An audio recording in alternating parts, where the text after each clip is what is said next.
the majors certainly has a stranglehold over the IRO1 and trying to keep this going in some way. But it's going to be new. It's going to be unfamiliar territory for drivers. And I think in a way that's what makes it really mysterious and exciting for me as we go into the race week, the race weekend, is it's familiar but different. That's what I wrote in the article on madsimracing.com. It's familiar but different. The car behaves in a way that you think you know, but then it's like you can't trust it. So I see a lot of hesitation, at least in myself, I think in others, a lot of hesitation. And can you stay on the throttle or can you not? Because if you haven't practiced a shit ton, then you may not be sure. You may not know how you can drive this car in traffic by itself. What adjustments do you need to make? It's not quite as complicated as a car, but you're not going to race any open wheeler at Indianapolis Motor Speedway without some complication. But then the final thought that I have on this, that I don't think I relayed in the article that I wrote, is that, yes, this is a new scenario.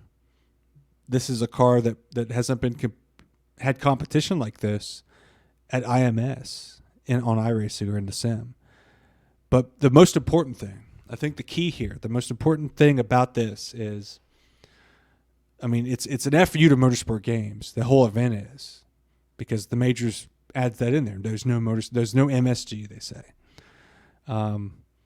We on Into the Apex, we've given us plenty of solid fuck yous to motorsport games into this situation with the IndyCar. I mean, we're not going to miss an opportunity to drive an elbow into them. But doing an event like this, which I hope is very, very successful. I hope this event is a lot of fun.